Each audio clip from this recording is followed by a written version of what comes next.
प्रधानमंत्री जी के द्वारा जो किए गए कार्य हैं उससे विपक्ष में एक घबराहट की स्थिति बनी है। जिस तरीके से केंद्र सरकार की और प्रदेश सरकार की योजनाओं ने किसानों को, युवाओं को, महिलाओं को लाभान्वित किया और प्रधानमंत्री जी ने 33% का आरक्षण दिया, विपक्ष अंग्रेजों की तरीके से पूरे जात विहीन व्यवस्था के आधार पर जो गरीब कल्याण को आधार बना के योजनाएं चलाई जा रही थी कि राशन मिला तो सबको, गैस सिलेंडर मिला तो सबको, मकान मिले तो सबको, गरीबी आधार, और देश के प्रधानमंत्री ओबीसी, देश के राष्ट्रपति आदिवासी, ये विपक्ष को बर्दाश्त नहीं है। विपक्ष तरह तरह के षड्यंत्रों के द्वारा वो किसी भी तरीके से केंद्र और प्रदेश की सरकारों को के खिलाफ दुष्प्रचार करने से बाज नहीं आ रहे। विपक्ष ने, और खासतौर से मैं कहूँगा कि कांग्रेस ने अपने सहयोगियों को एक तरीके से सनातन धर्म के खिलाफ सक्रिय किया है। कांग्रेस का प्रमुख सहयोगी लेनिन का बेटा, स्टालिन का बेटा जो उदय है, उसने कांग्रेस की सह पर सनातन धर्म को कोरोना, मलेरिया, डेंगू ऐसे शब्दों से उसने प्रयोग किया कि इसको समाप्त कर देंगे।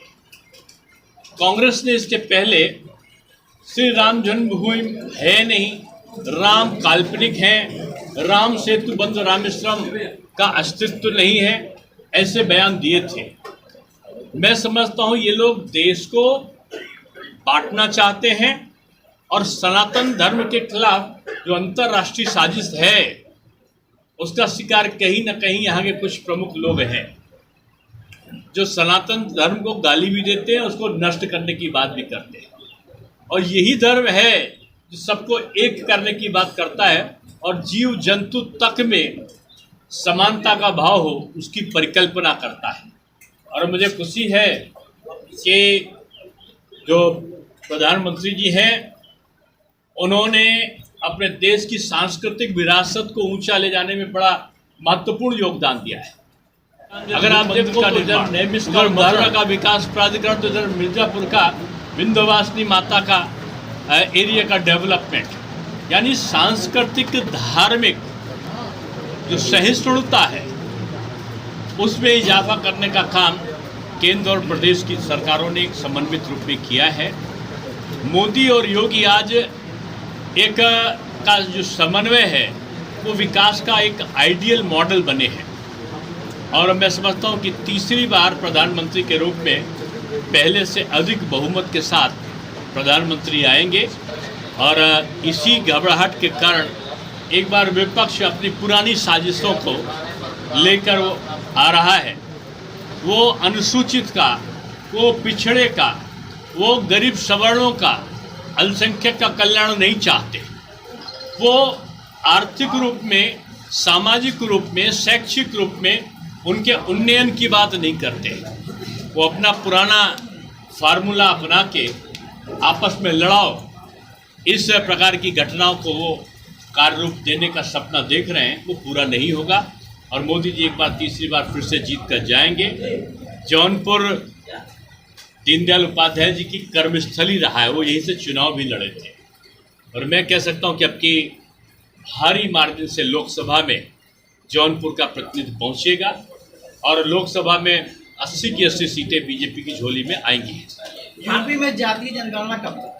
मैंने कहा ना, अभी उसी पे तो मैं बोल रहा हूँ ये क्लियर करिए कि हमने बिल्कुल क्लियर कर दिया है कि बीजेपी गरीब कल्याण की जितनी योजनाएं चलाई है उसका सबसे ज़्यादा लाभ अगर किसी को मिला है तो पिछड़े वर्ग को मिला है, अनुसूचित वर्ग को मिला है। और मोदी जी खुद पिछड़े वर्ग का देश के प्रधानमंत्री हैं। यही दर्द है आज यहाँ जो जितना विपक्ष का है उन सबका दर्द यही है। जाति के साथ साथ जो जिस प्रकार से गरीब कल्याण योजनाओं का लाभ मिला है और महिलाओं को आरक्षण मिला है, मैं समझता हूं कि भारत जिस तेजी से डेवलप कर रहा है, 7.8% की जो ग्रोथ कोरोना के बावजूद भारत में मौजूद है। भारत 5वीं महाशक्ति बन चुका है और तीसरी महाशक्ति की तरफ बढ़ रहा है। ये विपक्षी घबराहट है और अंतरराष्ट्रीय जो कुछ महाशक्तियां हैं वो भी नहीं चाहते कि मोदी जी हो, और यहाँ विपक्ष के कुछ लोगों का राग भी यही है। मैं समझता हूँ इन सबके बावजूद जनता बीजेपी के साथ। विपक्ष के नेताओं पर हमले हो रहे हैं, ईडी की छापेमारी चल रही है। देखिए, जो जैसा कर रहा है कानून के अंतर्गत उसके खिलाफ कार्रवाई होती है, वो हमेशा होती आई है। बीजेपी किसी के खिलाफ या बीजेपी सरकार ने किसी के खिलाफ कोई कार्रवाई नहीं की है। कानून अपना कार्य करता है और किसी भी जांच एजेंसी पर सरकार का कोई हस्तक्षेप नहीं है। पत्रकारों पे अभी कार्रवाई हुई नहीं, कहीं नहीं। जो अगर देखिए, जो अंतर्राष्ट्रीय स्तर पर सबूत मिलेंगे उसमें राजा से लेकर रंग तक अगर किसी जांच के दायरे में आते हैं तो यही निष्पक्ष कार्यप्रणाली होती है सरकार की। कोई भी निष्पक्ष सरकार होती है उसका सबसे बड़ा कर्तव्य होता है राष्ट्र हित चिंतन। राष्ट्र सर्वोपरि है और उसके बाद कोई और चीज है।